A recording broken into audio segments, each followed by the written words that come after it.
Mans uzdevums ir iesākt šo pasākumu ar īsu virspusēju prezentāciju par to, kas vispār ir mašīnu mācīšanās un kas ir superdatori, jeb HPC, un kā šīs lietas iet kopā un kāpēc par viņām ir jēga runāt vienotā kontekstā, kas iespējams ir izskaidros, kāpēc mēs kā cilvēki no šāda HPC kompetences centra vispār ar šīm lietām nodarbojamies.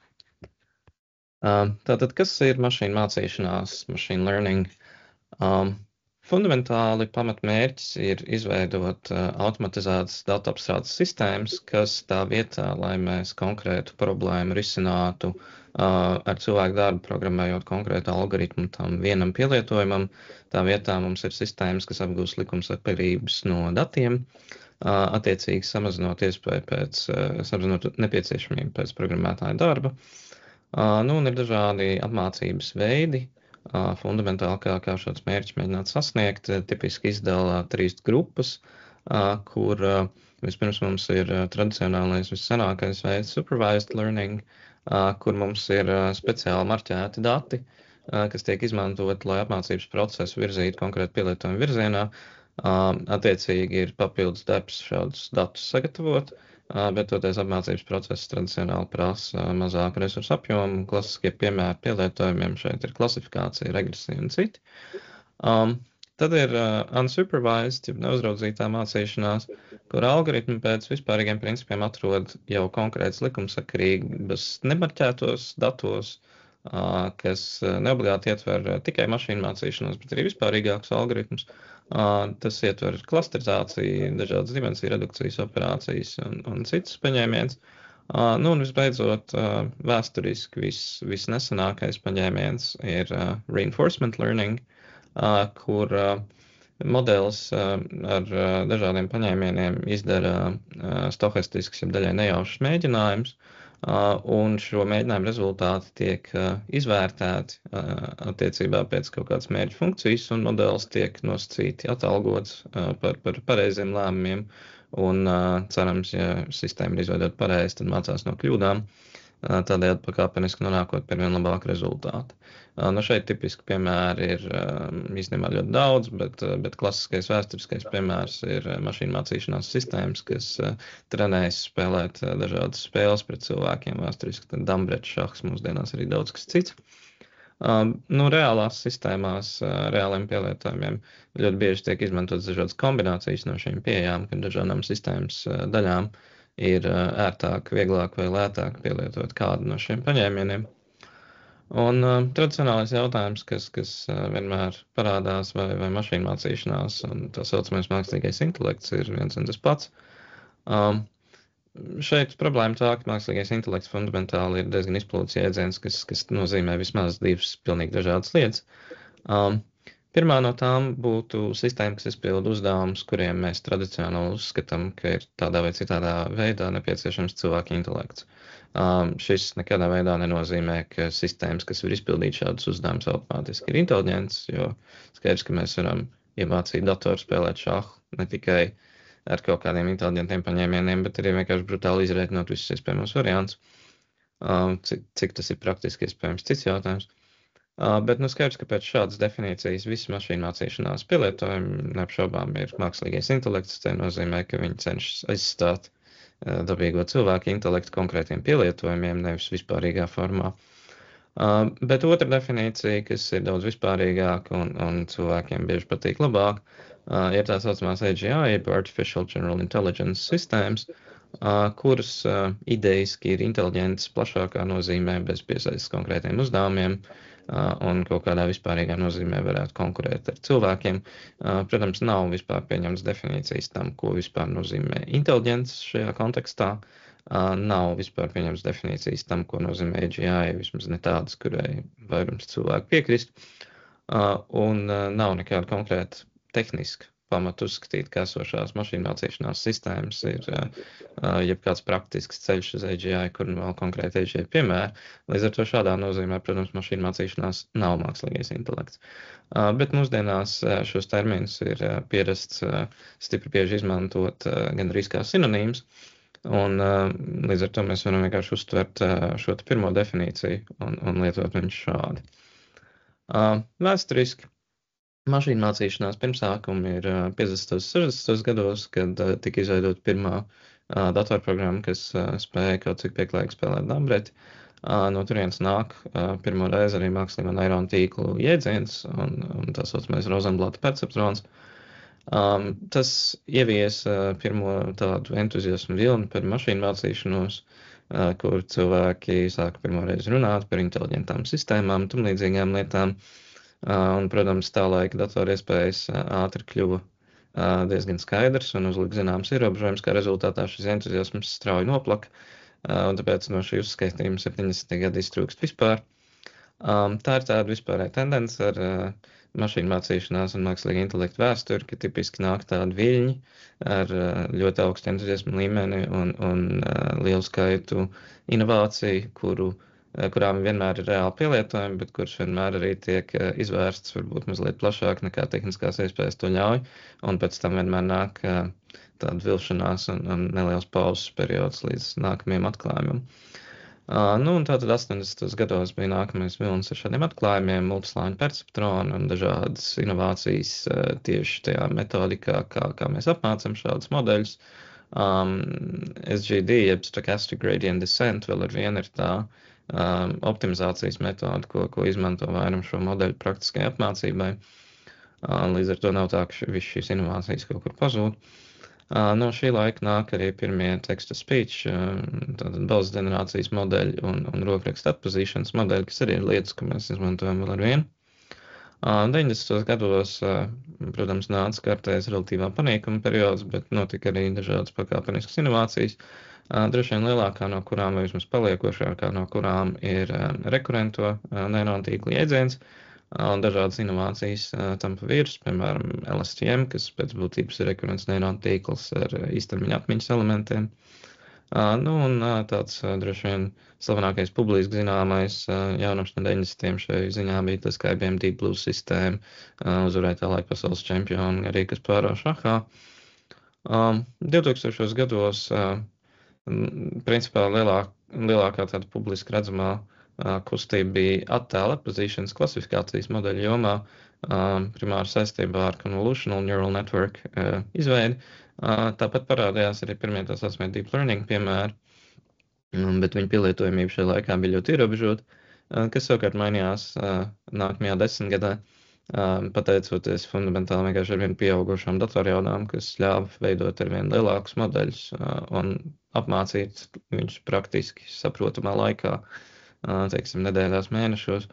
Un līdz ar to no šejienes nāk vesela kaudze jau konkrētu pielietojamu modeļu. Un visbeidzot 2017. gadā, protams, transformeru arhitektūra, kas mūsdienās dominē par mašīnu mācīšanās pielietojumiem, no tā izrietošie lielie valodas modeļi, jeb LLM, visi GPT modeļu sērija un daudz citas inovācijas, ar kurām jūs droši vien mūsdienās arī esat pazīstami. Tātad mūsdienās lielākā daļa praktisko pielietojumu tādā vai citādā veidā izmanto transformeru arhitektūru. Vienīgais tāds lielais paliekošais izņēmums ir attēla atpazīšanas un ap to saistīti pielietojumi, kur vēl ar vienu CNN arhitektūras ir diezgan izplatīts. Pa lielam vispārējais ir tādā vai citādā veidā nokļuvis zem transformeriem, it īpaši tur, kur ir iespējams pielietot lielos valodas modeļus. Un tur viss slavenie piemēri, kas šobrīd nāk ārā publiskajā telpā, tie visi pa lielam ietilpst šajā kategorijā. Labajā pusē ir arhitektūras diagramma transformeru arhitektūrai, lai ilustrētu vienkārši to ideju, ka mūsdienās šie modeļi ir izauguši diezgan lieli un viņi ir fundamentāli diezgan sarežģīti pēc savas uzbūves. Līdz ar to viņus efektīvi izmantot pieprasa diezgan ievērojams datorresursus un arī kaut kādu tehnisko izpratni par to, kā viņi strādā. Tīri no praktiskā viedokļa abstrahējoties no tehniskajām niansēm, kas vispār būtu jāzina pirms apsvērt lietot mašīnu mācīšanās pieeju un kā tā fundamentāli strādā. Pirmkārt, labajā pusē mēs varam redzēt tādu flowchart, lai ilustrētu to ideju, ka mums ir vajadzīgi kaut kādi treniņu dati. Uz to pamatu mēs varam apmācīt kaut kādu modeli. Neizbēgami mēs gribam izvērtēt, vai apmācības rezultāts ir bijis veiksmīgs, līdz ar to ir nepieciešami kaut kādi dati, pret kuriem izvērtēt modeļu ģenerēto rezultātu precizitāti. Attiecīgi mēs varam šajā stadijā pateikt, ka rezultāts nav gan labs un turpināt apmācību, iespējams mainot tā izmantotos datus. Ja mēs uzskatām, ka rezultāts ir gana labs, tad attiecīgi mēs modelējam kaut kādas papildus datus, kas nav bijuši apmācības datu kopā, bet ir tā kaut kādā mērā struktūrāli vai abstrakt līdzīgi.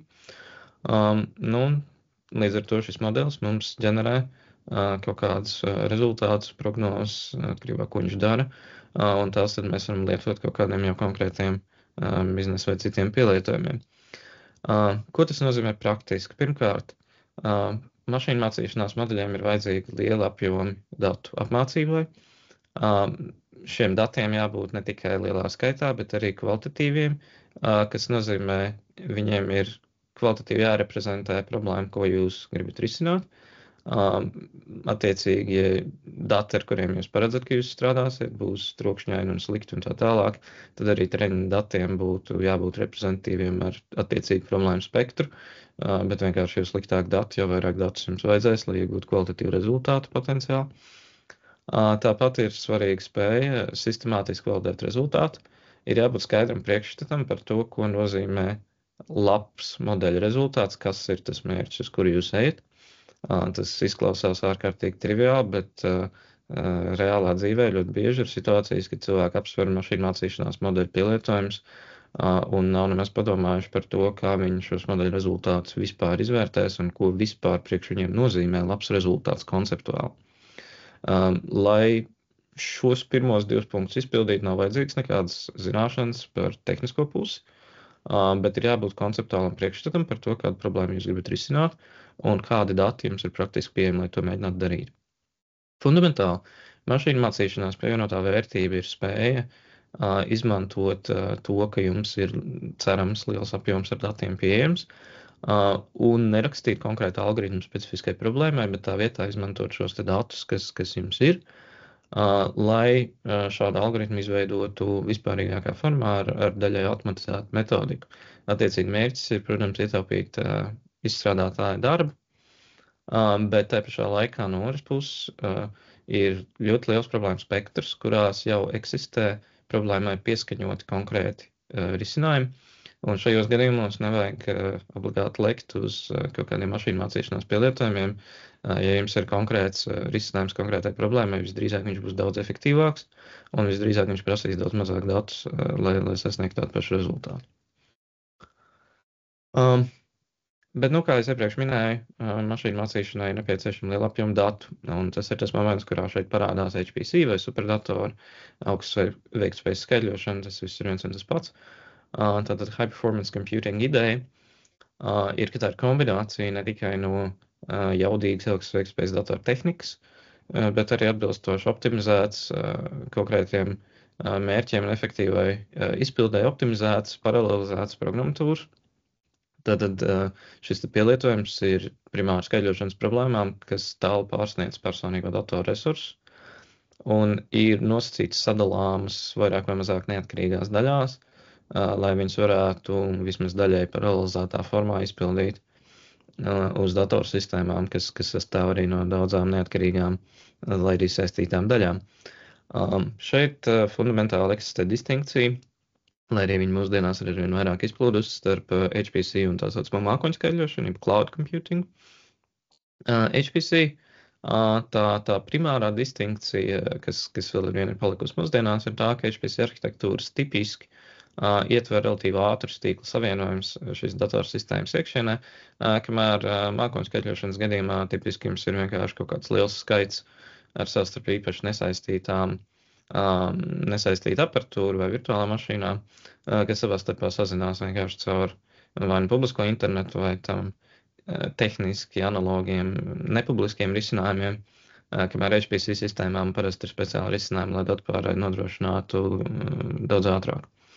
Un, protams, lielākie HPC klasteri, kas reāli pasaulē ir, viņi pēc jaudas daudzkārt pārsniedz publiski pieejams mākoņu skaitļošanas pakalpojums. Līdz ar to, ja jūs problēmas ir gana liela izmēra, tad vienkārši HPC ir lietas, pie kuras jūs neizbēgami nonāksiet, jo citu alternatīvu vienkārši nebūs. Tātad tipiski HPC pielietojumi vēsturiski, protams, numur 1 ir matemātiskā modelēšana. Tas nozīmē dažādu dabas un inženiertehnisku procesu, matemātisks apraksts, modeļi, gan zinātniskiem, gan industriāliem mērķiem. Nu, pa labi ir tipiska hidrodinamikas simulācija. Bet tāpat no industrijas puses laika gaitā ir attīstījušies citi pielietojumi, tīpaši tā saucamā lielo datu analīze, dažādu pietiekoši apjomīgu biznesa procesu un ar to saistīto patērētāju datu analīzi, statistika un citas lietas. Tāpat arī procesu vadība mūsdienās bieži vien arī reālā laikā. Klasiskais pielietojums ir liela mēroga maksājuma sistēma transakcija apstrāde, bet mūsdienās tur iet arī, piemēram, lēmumu pieņemšana reālā laikā par sistēmu procesu vadību, bazējoties dažādos infrastruktūras sensoros un citu veidu datu avotos. Līdz ar to ir skaidrs, ka pēc HPC un mašīnu mācīšanās satur tādu kā dabīgu sinerģiju, jo mašīnu mācīšanās modeļa apmācība fundamentāli ir dārga. Viņi no savu tehniskā viedokļa ir arī ārkārtīgi ērti paralēzējami. Līdz ar to tas ir tāds dabisks pielietojums HPC sistēmām. Mūsdienās viena no lietām, kas varbūt te vēstures apskatā nebija tik automātiski skaidra, ir tā, ka mašīnu mācīšanās progress fundamentāli noticis tādos kā divos etapos, kas vienmēr seko viens pēc otra, kur vispirms parādās kaut kādas jaunas arhitektūras vai tehniskas inovācijas. Un tad laika gaitā atklājās, ka augot pieejamiem datorresursiem un augot datu apjomiem, šīs arhitektūras strādā fundamentāli labāk nekā brīdī, kad viņas tiek izdomātas vai prezentētas. Mašīnu mācīšanās kontekstā lieli modeļi, pat ja viņi ir tehniski identiski maziem modeļiem, bieži ir fundamentāli labāki. Dažreiz pat pie vienādiem datiem un vienādām validācijas metrikām vienkārši izveidojot lielāku modeli. Nevienmēr, bet bieži vien ir iespējams iegūt fundamentāli labāku rezultātu. Tas ir īpaši asi bijis redzams šo lielo valodas modeļu kontekstā, kur tehniskā atšķirības starp, teiksim, GPT-2 vai GPT-4 patiesībā nav īpaši fundamentāli, bet datu apjomi ir pieauguši par vairākām lielām kārtām. Un tas novērotais rezultāts, ja kāds kādreiz ir lietojis GPT-2, kad viņš dažas gadus atpakaļ parādījās, tā ir kā diena pret nakti. Tāpat ir svarīgs fakts, ka modeļa apmācība tipiski prasa dramatiski vairāk resursu nekā modeļa izmantošana. Līdz ar to tāds dabisks darba organizācijas veids ir veikt modeļa apmācību uz dažādām lielām dārgām HPC sistēmām, un pēc tam modeļu praktisko izmantošanu ikdienā veikt uz daudz lētākiem, mazāk mēroga mākoņu skaitļošanas vai lokāli hostātiem servisiem. Un tāpat jāatzīmē, ka tipiski mašīnu mācīšanās modeļu apmācība dažādu tehnisku iemeslu dēļ mūsdienās ne tikai pārsvarā, bet gandrīz vienmēr notiek uz GPU vai citu veidu speciālu akceleratoru bāzētiem HPC klasteriem. Tā tīri vispusējiem ieskatām, šis, protams, ļoti aptuvens novērojums, bet cik dārgi vispār ir uzstrādāt modeli. Var izšķirt vairākas modeļu grupas. Principā kaut kāda pavisam neliela attēlu klasifikātori ir uzstrādājumi arī uz personāliem datoriem dažu stundu laikā. Ja to dara uz mākoņu skaitļošanas vai citu veidu hostētām sistēmām, tad tās aptuvenās izmaksas var novērtēt tur kā kaut kādus $10, teiksim.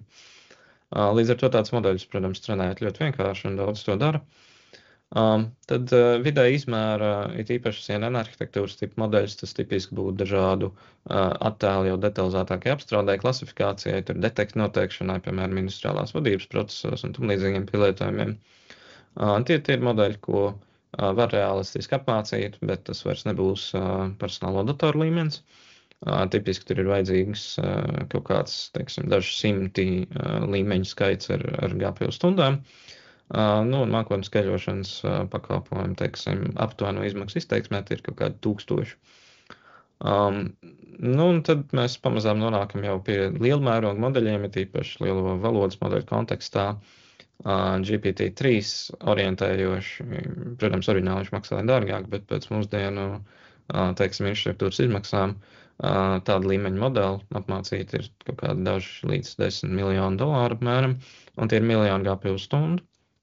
Līdz beidzot mēs nonākam līdz šobrīd labākajiem modeļiem, kas ir principā visi GPT-4 pēcteči, tur O1, O3 un tā tālāk.